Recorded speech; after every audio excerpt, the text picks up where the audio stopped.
नमस्कार। मैं पिंकी रमोल।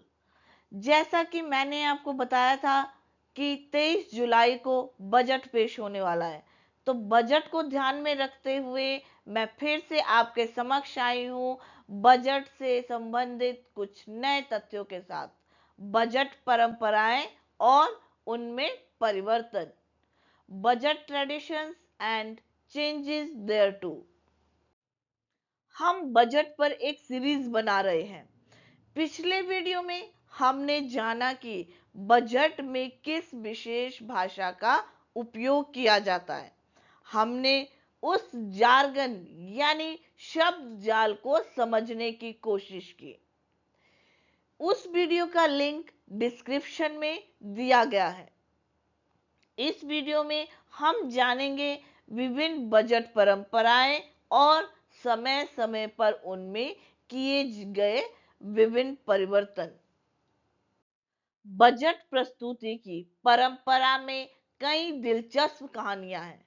हलवा समारोह से लेकर अधिकारियों को बंद करने तक, और सबसे महत्वपूर्ण बात, वित्त मंत्रियों द्वारा लोकसभा के बाहर बजट ब्रीफकेस के साथ पोज देना।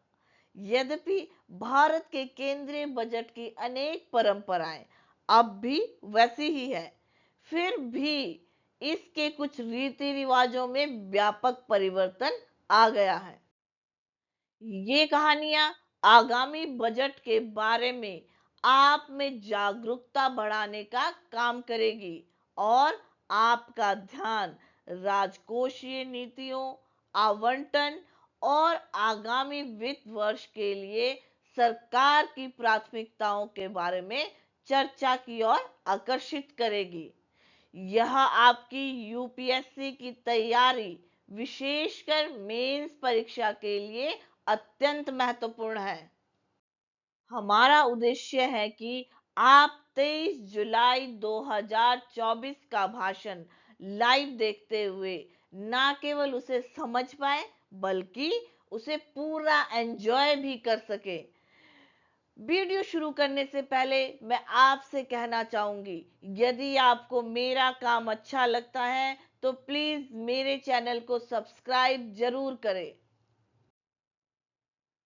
सबसे पहले हम आपको बताएंगे बजट पेश करने का समय, 5 पीएम या 11 एएम। ब्रिटिश काल की परंपराओं का पालन करते हुए वर्ष 1999 तक केंद्रीय बजट शाम 5 बजे पेश किया जाता था। औपनिवेशिक काल के दौरान बजट पेश करने का समय ब्रिटेन के स्थानीय समय के अनुसार निर्धारित किया जाता था। उस अवधि में ब्रिटेन में बजट सुबह 11 बजे स्थानीय समय पेश किया जाता था, जो भारत में शाम 5 बजे के बराबर होता था। इसी प्रकार भारतीय बजट को ब्रिटिश समय के अनुसार पेश करने के लिए ऐसा किया गया था, तथा बजट को भारतीय समय अनुसार शाम 5 बजे पेश करने से यह सुनिश्चित हो गया है कि ब्रिटेन में इसकी घोषणा दिन में ही हो जाएगी।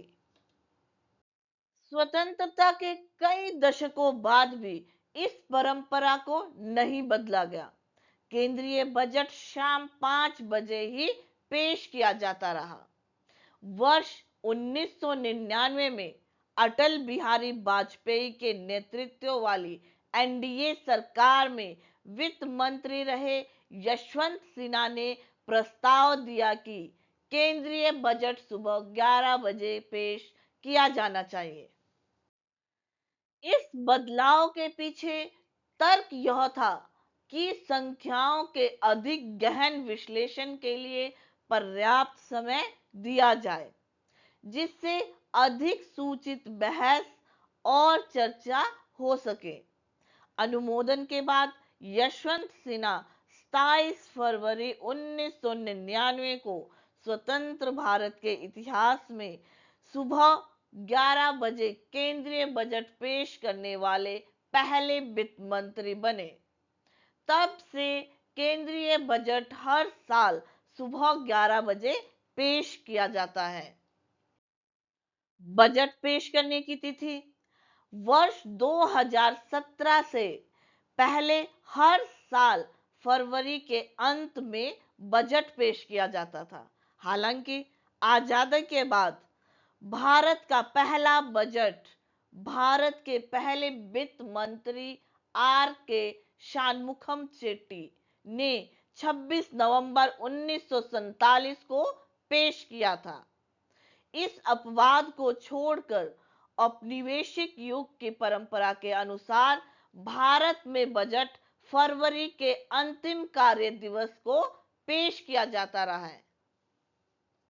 हालांकि वर्ष 2017 में तत्कालीन वित्त मंत्री अरुण जेटली ने महीने के आखिरी दिन की बजाय पहली बार 1 फरवरी को बजट पेश किया। तब से 1 फरवरी को बजट पेश करने की परंपरा जारी है।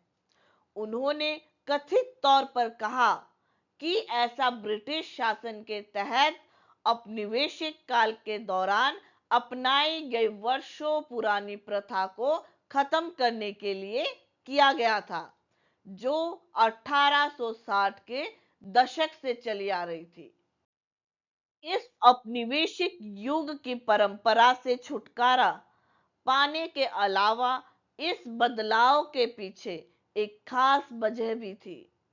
चूंकि बजट फरवरी के अंतिम कार्य दिवस को पेश किया जाता था, इसीलिए सरकार के पास 1 अप्रैल से लागू होने वाली नई नीतियों और बदलावों की तैयारी के लिए बहुत कम समय बचता था और अगले वित्त वर्ष के लिए बजट के प्रावधानों को लागू करना मुश्किल हो जाता था। फरवरी के आखिरी कार्य दिवस पर केंद्रीय बजट पेश करने की आम प्रथा के कारण पूरी प्रक्रिया में देरी हो जाती है, क्योंकि इसे नए वित्त वर्ष की शुरुआत के काफी बाद पारित किया जाता है। आगामी वित्त वर्ष के प्रारंभ से पहले विनियोग विधेयक यानी अप्रोप्रिएशन बिल पारित करने के लिए बजट प्रस्तुति का समय 1 फरवरी कर दिया गया है, जिससे योजना कार्यान्वयन की गति में तेजी आएगी और सरकार को आगामी वित्त वर्ष के लिए नई नीतियों और बदलावों की तैयारी के लिए अधिक समय मिलेगा। बजट से पहले आर्थिक सर्वेक्षण पेश करने की रस्म वर्ष 2017 से 1 फरवरी को बजट पेश करने की परंपरा जारी है। बजट संसद के बजट सत्र के दौरान पेश किया जाता है, जो पारंपरिक रूप से 2 भागों में आयोजित होता है। पहला भाग आमतौर पर 31 जनवरी को शुरू होता है। बजट पेश करने से एक दिन पहले यानी 31 जनवरी को संसद में इकोनॉमिक सर्वे यानी आर्थिक सर्वेक्षण पेश किया जाता है। यह इकोनॉमिक सर्वे देश की आर्थिक स्थिति पर एक व्यापक विश्लेषण और रिपोर्ट कार्ड के रूप में कार्य करती है, जो आगामी बजट के लिए मंच तैयार करती है।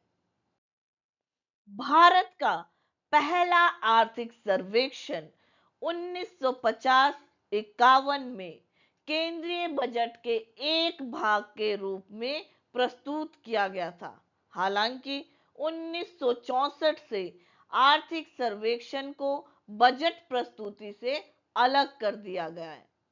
तब से केंद्रीय बजट की प्रस्तुति से ठीक एक दिन पहले आर्थिक सर्वेक्षण जारी करने की प्रथा बन गई है।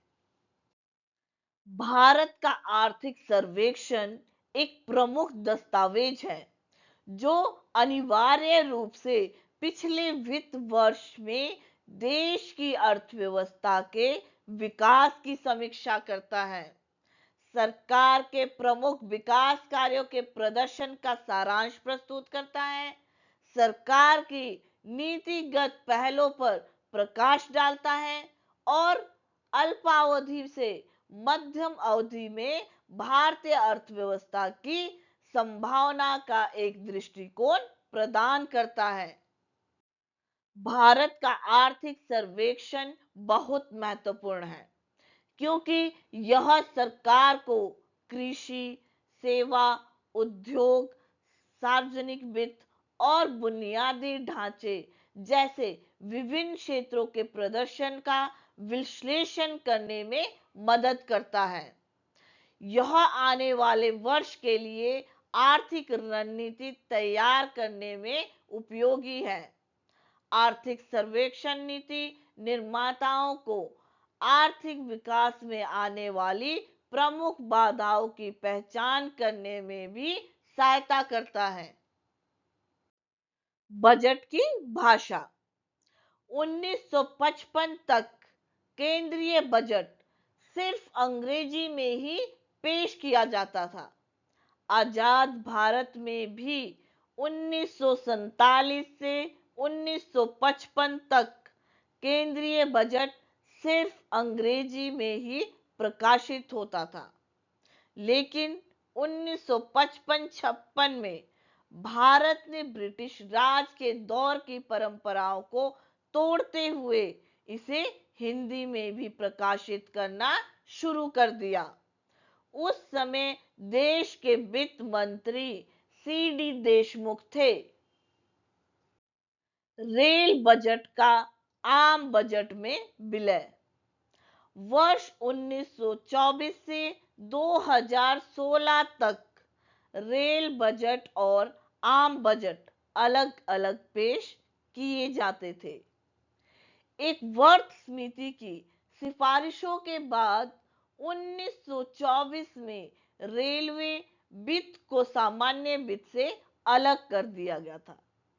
दशकों तक रेल बजट एक अलग इकाई के रूप में रहा था, जिसे आम बजटीय कार्यवाही से अलग रखा जाता था, जो भारतीय रेलवे की महत्वपूर्ण भूमिका और उसके समक्ष आने वाली चुनौतियों का प्रतीक था।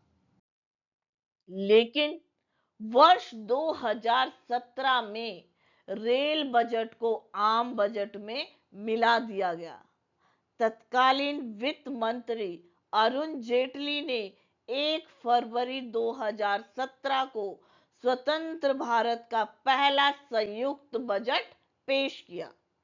नवंबर 2016 में केंद्र ने नीति आयोग के विवेक देबरॉय की अध्यक्षता वाली समिति की सिफारिशों और देबरॉय और किशोर देसाई द्वारा लिखित रेल बजट से मुक्ति शीर्षक वाले श्वेत पत्र के बाद रेल बजट को केंद्रीय बजट में विलय करने का निर्णय लिया था।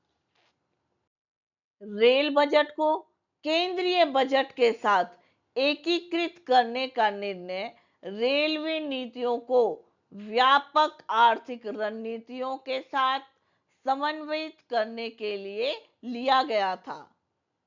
इसका उद्देश्य बजटीय प्रक्रिया को सुव्यवस्थित करना, दक्षता बढ़ाना तथा रेलवे और भारतीय अर्थव्यवस्था दोनों के संग्रह विकास को बढ़ावा देना था। इसके साथ ही वर्ष 1924 से चली आ रही अलग से रेल बजट पेश करने की परंपरा खत्म हो गई।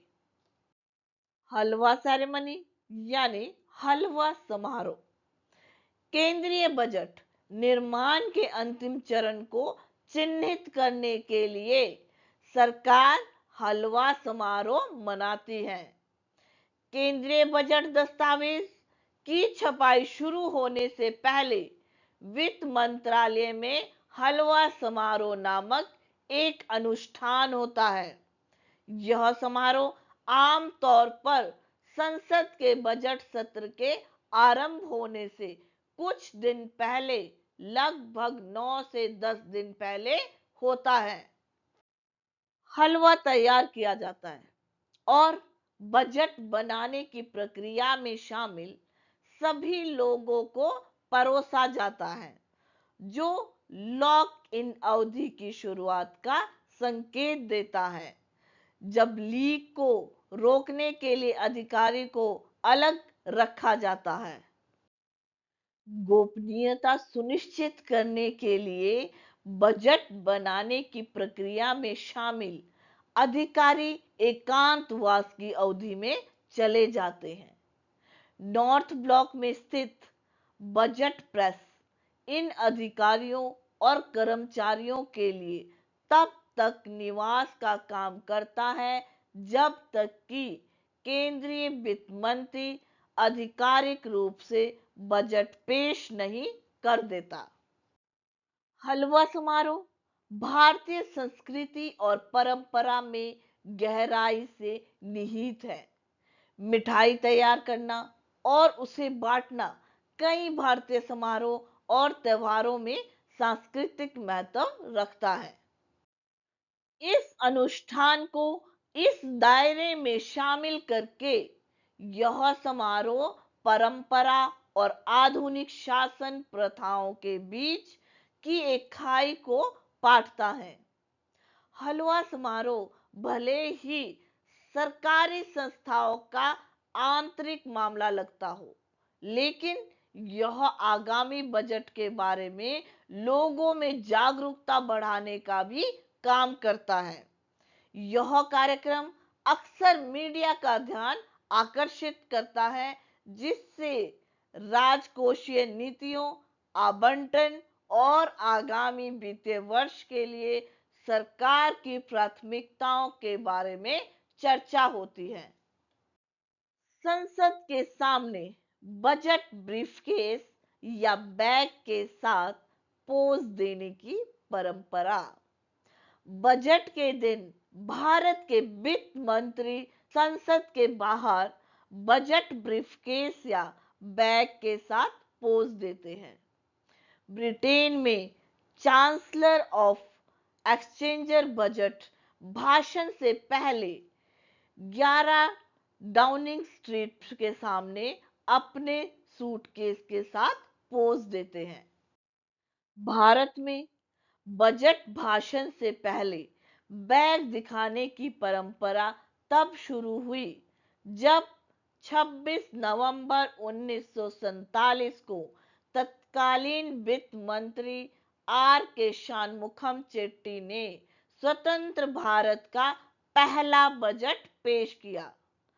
पिछले कुछ सालों में वित्त मंत्रियों ने अलग अलग रंग के बैग दिखाए हैं, जो 1860 से ब्रिटिश बजट में इस्तेमाल किए जाने वाले लाल ग्लैडस्टोन बॉक्स से अलग है। आकार और रंग बदलने के बावजूद वित्त मंत्री का बैग देश के भविष्य या आर्थिक प्रगति के वजन का प्रतीक बना हुआ है। यह विरासत बरकरार है जो इस सदियों पुरानी परंपरा की निरंतरता को उजागर करती है। बजट ब्रीफकेस गोपनीयता का प्रतीक तो है ही, लेकिन इसका तार्किक उद्देश्य भी है।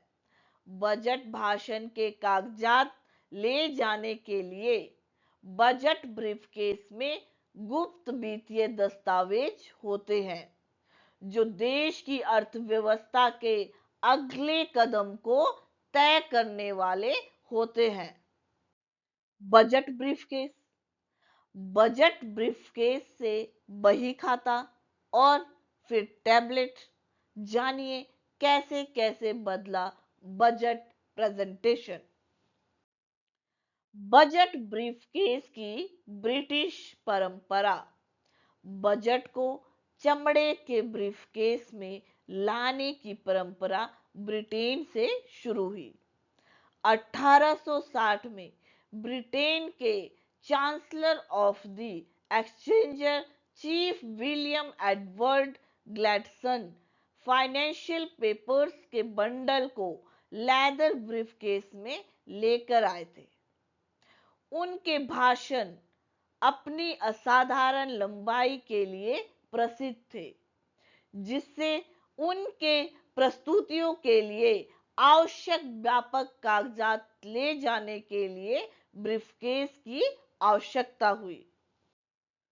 उन्होंने लकड़ी के बक्से पर लाल रंग का चमड़ा मढ़वा दिया था और उस पर एक खास तरह का मोनोग्राम, ब्रिटिश रानी का मोनोग्राम बना हुआ था, जो कि सोने का था। बाद में इस सूटकेस को ग्लैडस्टोन बॉक्स भी कहा जाने लगा।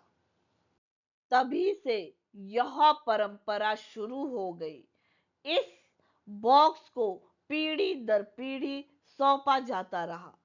मूल ग्लैडस्टोन बॉक्स अंततः घिस गया और जर्जर हो गया, जिसके कारण वर्ष 2010 में ब्रिटिश सेवा से इसकी आधिकारिक सेवानिवृत्ति हो गई। जॉर्ज ओसबॉर्न अंतिम चांसलर थे, जिन्होंने नवंबर 11 डाउनिंग स्ट्रीट के बाहर 150 साल पुराना लाल ब्रीफकेस उठाया था। यह इतना नाजुक हो गया था कि इसे उपयोग से हटाकर भावी पीढ़ियों के लिए संग्रहालय में संरक्षित करना पड़ा। यह उस प्रतिष्ठित ब्रीफकेस के एक युग का अंत था, जो दशकों से ब्रिटिश बजट प्रस्तुतियों का एक अभिन्न अंग था। जॉर्ज ओसबोर्न ने 2011 में अपने बजट के लिए नए ग्लैडस्टोन बॉक्स का इस्तेमाल किया था और तब से इस नए ग्लैडस्टोन बॉक्स का उपयोग किया जा रहा है। भारत में बजट ब्रीफकेस की ब्रिटिश परंपरा। बजट ब्रीफकेस औपनिवेशिक युग का हिस्सा था। भारत का पहला बजट ब्रिटिश संसद में जेम्स विल्सन ने 18 फरवरी 1869 को पेश किया था। विल्सन इंडिया काउंसिल में फाइनेंस मेंबर थे। भारत का बजट ब्रीफकेस भी गैलस्टोन बॉक्स की नकल करके बनाया गया था, जिसे विल्सन अपना बजट पेश करते समय संसद में ले गए थे। स्वतंत्रता के पश्चात भारत ने ब्रिटिश की इस परंपरा का पालन किया। भारत के पहले वित्त मंत्री आर के शानमुखम चेट्टी ने पहले केंद्रीय बजट के लिए दस्तावेज ले जाने के लिए लाल रंग के चमड़े के पोर्टफोलियो बैग का इस्तेमाल करके ब्रिटिश विरासत को जारी रखा।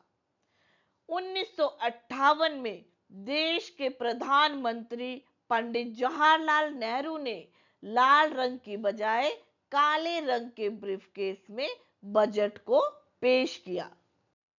हालांकि टीटी कृष्णमाचारी सामान्य बजट बॉक्स के साथ एक पतले फाइल बैग के साथ नजर आए। 1970 से 2019 के बीच जितने भी बजट पेपर्स थे, वो सब क्लासिकल हार्ड बाउंड ब्रीफकेस में रखे जाते थे। 1974 में वित्त मंत्री यशवंतराव चव्हाण ने एक स्टील की लाइनिंग वाले ब्रीफकेस में बजट पेश किया था। मनमोहन सिंह का युगांतकारी 1991 का संस्करण कमोवेश अपने ग्लैडस्टोन संस्करण जैसा ही था, लेकिन उसका रंग काला था। इसके बाद मनमोहन सिंह ने जब बजट पेश किया तो बैग का रंग बदलकर लाल कर दिया गया। 1998 से 1999 के दौरान यशवंत सिन्हा ने काले रंग के बकल और पट्टियों के बैग में बजट पेश किया। बाद के बजटों में सिन्हा का बजट ब्रीफकेस रंग और आकार में ब्रिटेन के प्रयुक्त लाल बजट बॉक्स के करीब था। पी चिदम्बरम ने ग्लैडस्टोन मोल्ड में एक सादे भूरे और लाल भूरे रंग का इस्तेमाल किया। प्रणब मुखर्जी ने एक लाल रंग का बक्सा उठाया जो लगभग ब्रिटिश बक्से की प्रतिकृति जैसा लग रहा था। अरुण जेटली ने 2 वर्षों के लिए बजट प्रस्तुत करने के लिए एक ही प्रकार का बॉक्स चुना। हालांकि उसका रंग अलग था, एक बार काला और दूसरा भूरा। कार्यवाहक वित्त मंत्री पीयूष गोयल ने लाल ब्रीफकेस के साथ बजट पेश किया था। फरवरी 2019 में अंतरिम बजट पेश करने वाले पीयूष गोयल ब्रीफकेस ले जाने वाले आखिरी वित्त मंत्री थे। औपनिवेशिक, लेकिन इतना भी नहीं। बजट की पूरी प्रक्रिया हमें अंग्रेजों ने सौंपी है और इस तरह बजट ब्रीफकेस ले जाने की परंपरा भी अंग्रेजों ने ही शुरू की थी। परंतु ब्रिटिश और भारतीय बजटीय परंपराओं के बीच एक अंतर यह है कि ब्रिटेन में एक वित्त मंत्री से दूसरे वित्त मंत्री को एक ही बजट ब्रीफकेस सौंपने की प्रथा देखी जाती है, जबकि भारत में स्वतंत्रता के बाद एक परंपरा उभरी जहां विभिन्न वित्त मंत्री वार्षिक बजट प्रस्तुति के लिए अलग-अलग ब्रीफकेस चुनते थे। भारतीय वित्त मंत्री हमेशा अलग-अलग रंग के ब्रीफकेस बजट पेश करने के समय लाते रहे। भारत के अलग-अलग वित्त मंत्रियों ने अलग-अलग ब्रीफकेस रखे हैं, कभी लाल मखमल, कभी काला और कभी भूरा। निर्मला सीतारमण ने किया बही खाते का इस्तेमाल। साल 2019 में बजट पेश करते हुए वित्त मंत्री निर्मला सीतारमण ने लंबे समय से चली आ रही औपनिवेशिक युग की प्रथा को तोड़ने का फैसला किया। उन्होंने पारंपरिक भारतीय बही खाता चुना। बही खाता ने केंद्रीय बजट पेश करते समय अंग्रेजों के जमाने से ब्रीफकेस ले जाने की पुरानी परंपरा बदल दिया। 2019 में ब्रिटिश युग की ब्रीफकेस परंपरा को तोड़ते हुए सीतारमण ने अपने पहले बजट प्रस्तुति के लिए लाल कपड़ा चुना, जिसमें यह बही खाता यानी बजट पत्र लपेट कर लाई। लाल रंग को भारतीय परंपरा का प्रतीक कहा जा सकता है, क्योंकि लाल रंग जो आम तौर पर धार्मिक ग्रंथों को ढकने के लिए उपयोग किया जाता है, बजट घोषणा में एक सांस्कृतिक स्पर्श जोड़ता है। वित्त मंत्री निर्मला सीतारमण ने विशेष रूप से कहा था कि यह समय भारत के ब्रिटिश हैंगओवर को छोड़ने का है।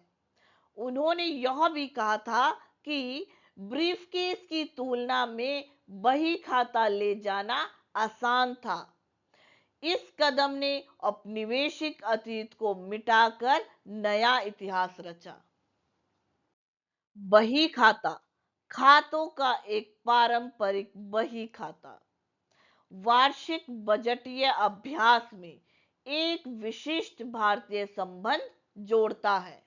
बही खाता कई भारतीयों के लिए गहरा सांस्कृतिक महत्व रखता है, खासकर ग्रामीण क्षेत्रों में रहने वाले और छोटे व्यवसायों में लगे लोगों के लिए। भारत में दशकों से व्यवसाय के मालिकों और परिवारों द्वारा वित्तीय रिकॉर्ड बनाए रखने के लिए व्यापक रूप से बही खाते उपयोग किए जाते हैं। वर्षों से बही खाते का इस्तेमाल करके लोगों ने अपने बजट का प्रबंधन किया है। ये लोगों के दिलो दिमाग में बस चुका है। जब भी कहीं कुछ लेन देन की बात होती है तो बही खाता निकाला जाता है। सीतारमण के निर्णय में आर्थिक कार्यवाही में स्वदेशी तत्वों को शामिल किया है। सीतारमण की पसंद भारत की स्वदेशी परंपराओं को अपनाने और औपनिवेशिक इतिहास में निहित प्रतीकों से दूर जाने की इच्छा को प्रतिबिंबित करती है। उस समय ब्रिटिश कांग्रेस नेता और पूर्व वित्त मंत्री पी चिदंबरम ने घोषणा की थी कि भविष्य का कोई कांग्रेसी वित्त मंत्री बजट पेश करने के लिए आईपैड लेकर आएगा। 2 साल के भीतर ही इनकी यह बात सही साबित हो गई और वह भी किसी और ने नहीं बल्कि वर्ष 2021 में स्वयं सीतारमण ने 2021 में पारंपरिक बही खाता की जगह एक आधुनिक डिवाइस ने ले ली, क्योंकि वित्त मंत्री सीतारमण ने मेड इन इंडिया टैबलेट का उपयोग करके कागज रहित प्रारूप में डिजिटल बजट पेश किया और आधुनिकता को अपनाया। इसे प्रधानमंत्री नरेंद्र मोदी ने डिजिटल इंडिया कार्यक्रम की दिशा की एक कदम की तरह पेश किया गया। उस समय की रिपोर्ट में कहा गया था कि टैबलेट मेड इन इंडिया था, जो एक आत्मनिर्भर राष्ट्र का संदेश देता है। सरकार ने केंद्रीय बजट मोबाइल ऐप भी लॉन्च किया ताकि सब लोगों को बजट दस्तावेजों को आसानी से एक्सेस करने में सक्षम बनाया जा सके। सीतारमण ने 2021 में लाल बही खाता शैली की थैली में टैबलेट रखा और 2022 और 2023 में भी इस प्रथा को जारी रखा। बजट के ब्रीफकेस, बैग या बही खाते का लाल रंग से क्या कनेक्शन है? बजट के ब्रीफकेस में लाल रंग का इस्तेमाल पहली बार 1860 में किया गया था। इस लेदर के ब्रीफकेस को ग्लैडस्टोन बॉक्स नाम दिया गया। उस समय लाल रंग ने लोगों का ध्यान आकर्षित किया और उनका ये प्रयोग काफी पसंद किया गया। इसके बाद बजट ब्रीफकेस या बैग में लाल रंग का इस्तेमाल किया जाने लगा। लाल रंग पसंद किए जाने की एक वजह ये भी मानी जाती है कि यह रंग दूर से लोगों का ध्यान आकर्षित करता है और यह स्पष्ट करता है कि उस बैग में एक महत्वपूर्ण दस्तावेज है। इस प्रकार बजट में इस्तेमाल किए जा रहे लाल रंग का ब्रिटिश से ऐतिहासिक संबंध है।